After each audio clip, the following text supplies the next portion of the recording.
Ritual Sesat Gunung Kemukus. Original Treat by Lakon Story. Sebelum masuk ke ceritanya, saya ingatkan lagi jangan lupa untuk selalu support channel kami dengan cara subscribe, like, komen, dan share.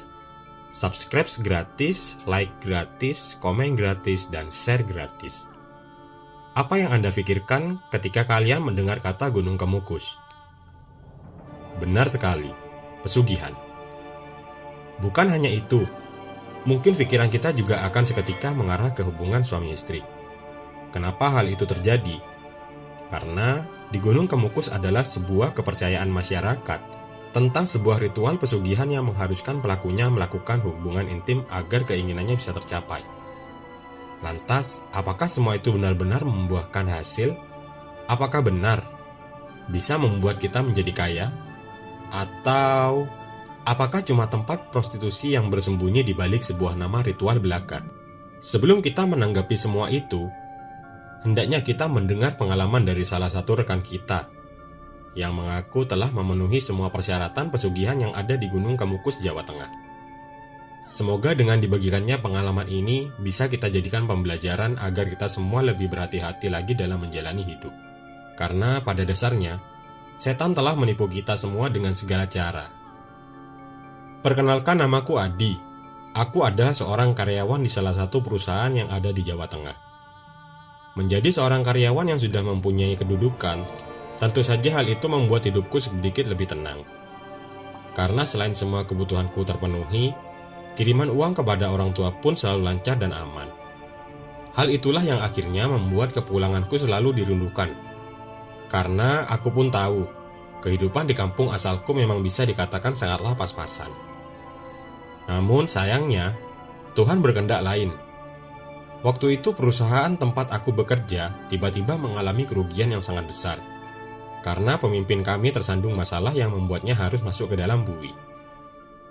Hal itulah yang akhirnya membuat separuh dari karyawannya dikeluarkan karena perusahaan yang sudah tidak lagi sanggup menanggung beban.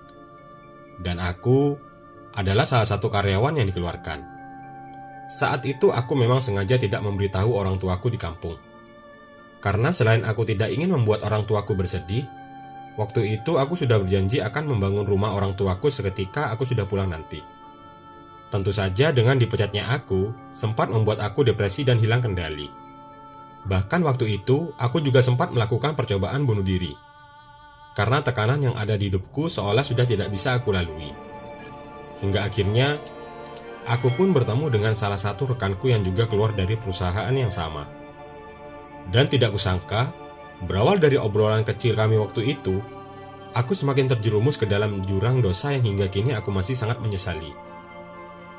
Masih sangat teringat jelas di ingatanku. Pagi itu, seperti biasanya, aku sedang membeli makanan di salah satu warung langgananku. Aku bertemu dengan Wahyu. "Gimana kabarmu, Di?" ucap Wahyu. "Berat nih, Yu. Aku mau pulang gak ada biaya. Kalau aku pulang, orang tuaku telepon terus," jawabku sambil tidak sekalipun memandang wajahnya. "Sama nih bro, uangku juga cukup untuk sampai akhir bulan. Setelah itu nggak tahu aku harus hidup apa enggak," sahutnya. "Cari kerjaan lagi yuk," ujarku. "Lu mah enak, mantan supervisor." "Nah gue apaan, sulit bro," jawabnya. "Gak semudah itu yuk. Perusahaan kita sudah jelek namanya karena kasus Pak Irwan. Jadi aku melamar kemanapun susah. Kita dianggap korup juga. Kemarin aku melamar di perusahaan sebelah, langsung ditolak mentah-mentah," terangku. "Pesugihan aja yuk bro, biar cepat," ajaknya. "Males ah, ujung-ujungnya minta tumbal," jawabku santai. "Percaya dah sama gua. Aku ada info tempat pesugihan manjur tanpa tumbal," ucap Wahyu yakin. Dan benar, singkat cerita, akhirnya kami pun mendatangi sebuah tempat yang sangat dipercayai Wahyu sebagai jawaban atas semua masalahku saat ini. Tempat itu adalah Gunung Kemukus.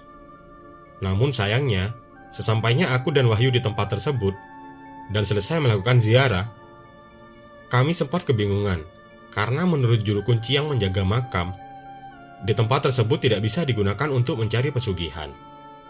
"Di sini cuma tempat ziarah, Mas. kalau masnya mau ada perlu yang lain, saya tidak ikut campur. Ucap bapak-bapak juru kunci tersebut ketika menjawab beberapa pertanyaan dari kami. Namun anehnya, bapak-bapak juru kunci tersebut terlihat seolah tidak menghiraukan kami, sambil tidak sekalipun menatap mata kami. Mengetahui hal itu, tentu saja aku dan Wahyu saat itu sempat bersitegang, karena selain jarak yang jauh sudah aku tempuh, perjalanan ke tempat tersebut memang menghabiskan persediaan uangku yang saat itu memang sudah sangat menipis. Kamu ini gimana sih, Yu? Kita udah jauh-jauh ke sini, malah kayak gini. Lu dengar kan tadi, di sini nggak ada tempat pesugihan seperti katamu. Ucapku jengkel sambil berjalan ke arah luar komplek pemakaman. Ya nggak tahu aku bro, aku dapat info dari temanku. Tapi aku yakin di sini bisa kok. Sepertinya bapak-bapak juru kunci tadi tidak mau ngasih tahu, jawab Wahyu. Namun anehnya, setelah beberapa lama kami melangkahkan kaki ke arah kendaraan, tiba-tiba aku dan Wahyu saat itu dihampiri oleh seorang yang kurasa dia adalah warga yang tinggal di daerah tersebut.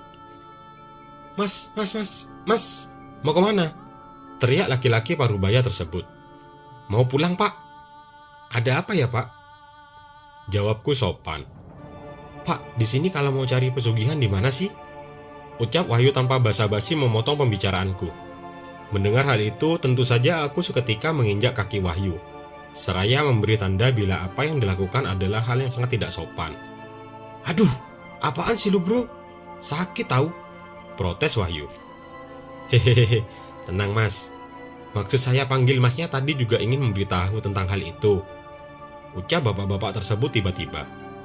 Loh, bapak tahu dari mana kalau niat kami memang mencari pesugihan? Sahutku. Sudah kelihatan dari gelagat kalian mas. Di sini sudah biasa kali mas, jawabnya santai.